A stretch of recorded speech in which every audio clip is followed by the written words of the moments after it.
Doctor Khaqan نجیب صاحب، آپ اتفاق کرتے ہیں جب بات آتی ہے اخراجات کی مد میں کوئی کمی بیشی نہیں کی جاتی اور ٹیکس پہ بات کی جاتی ہے، جس طرح پوائنٹ آؤٹ کر رہے تھے ڈاکٹر ندیم الحق صاحب، کیا آپ اس پہ رسپانس دیں گے؟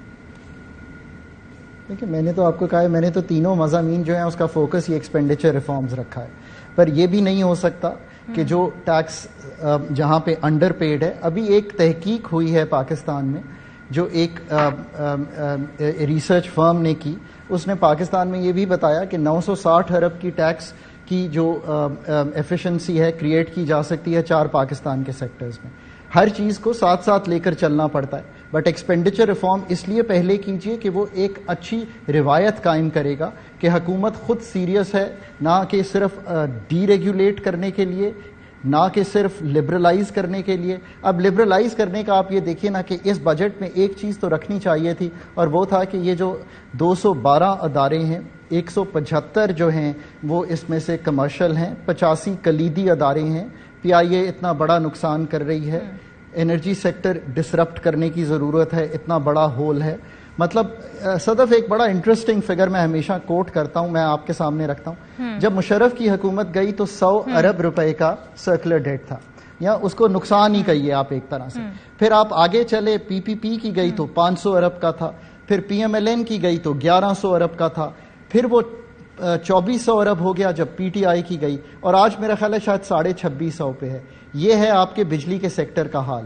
تو اب آپ خود فیصلہ کر دیجئے کہ اس کے بعد آپ نے اگر بجٹ میں، اگر میں آپ کو فگر بتاؤں تو آپ حیران ہو جائیں گی کہ ہم نے پرائیویٹائزیشن پروسیڈز کیا رکھی ہیں. وہ ہم نے رکھی ہیں 15 ارب روپیہ.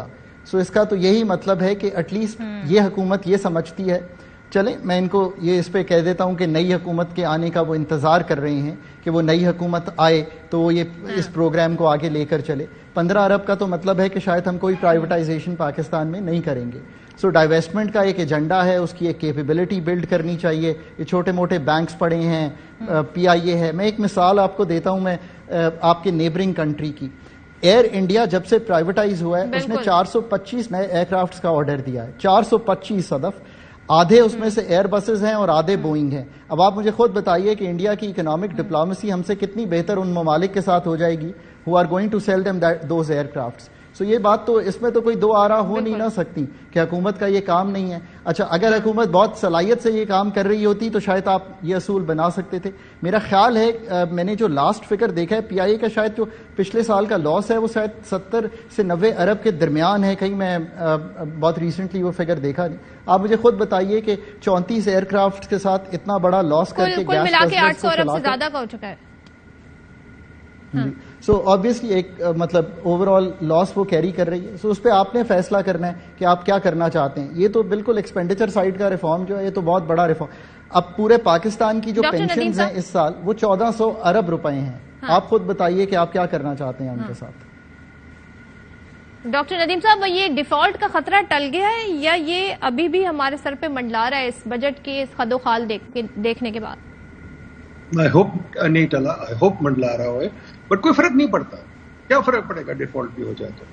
ہم نے تو سیدھا ہونا ہی نہیں، ہم تو سیکھنے کو تیار ہی نہیں ہے. دیکھیے میں بار بار آ جاتا ہوں اس چیز پہ، چھوڑیں حکومت کو. ہماری میڈیا پہ ڈسکشن کیا ہوتی ہے؟ ہماری میڈیا پہ ڈسکشن بڑی سپرفیشل ہوتی ہے، ہم ذرا ڈیپ بات ہی نہیں کرتے. خان صاحب نے پی ائی اے کی بڑی اچھی بات کی، پر مجھے بتائیے جو ہزاروں ادارے بیٹھے ہوئے فارغ، جو کچھ کام نہیں کرتے، صرف جناب کرائے دے رہے ہیں، کوٹھیاں سنبھالی ہوئی ہیں، بلڈنگیں سنبھالی ہوئی ہیں، ان کا ہم کیا کریں؟ بتائیے. ابھی جو بجٹ اسپیچ میں فائنانس منسٹر نے مینشن کیا ہے، آرڈرلی الاؤنس بھی بڑھایا گیا ہے.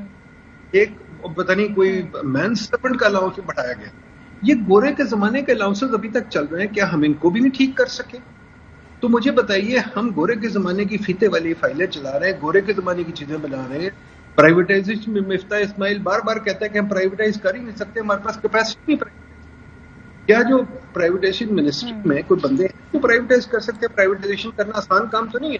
پھر جب آپ کرنے پہ آتے ہیں تو آپ نے جو کیا ابھی کہ ایئرپورٹس آپ کو آئی ایف سی کو آپ نے دیے کہ وہ پبلک پرائیویٹ پارٹنرشپ کروا کے دیں گے. آئی ایف سی کو آپ پتہ نہیں کتنے $ملین دے رہے ہیں وہ کام کریں. یہ مجھے جو آئی ایف سی کو کیا ایکسپرٹیز ہے ان کے پاس، کیوں اتنے $ملین دے رہے ہیں؟ وہ تو عالمی ادارہ ہے. تو ہماری یو این ڈی پی کو ہم پیسے دے رہے ہیں. ہم تو ایک قسم کے لوگ ہیں، ہمیں سمجھ ہی نہیں آ رہی ہم کیا کرتے ہیں. پلاننگ کی بات کی، آپ مجھے بتائیے اب پاکستانی حکومت نے UNDP کو بجائے UNDP سے ہمیں پیسے لینے کے ہم نے ان کو 2.5 ارب روپے دیے ہوئے. 2.5 ارب روپے کسی یونیورسٹی کو نہیں دیتے, ان کو دیے ہوئے. آپ یہ بھی بات کر رہے تھے کسی ادارے نے کوئی اسٹڈی کی ہے, یہ ہمارے جو ہے ہماری جو ہے فارنرز کرتے ہیں آ کے, ہم کنسلٹنٹ ڈریون ملک ہیں, یہ بھی کھل کے بات کریں. ہم اپنی پالیسی خود بناتے نہیں, کنسلٹنٹ بات کرتے ہیں, وہ کچھ لکھ دیتے ہیں, ہم چیلنج بھی نہیں کرتے, ہم اس کو قبول لیتے ہیں. بالکل ٹھیک بات ہے. اب بتائیے IPPs کا نقصان کس نے کروایا؟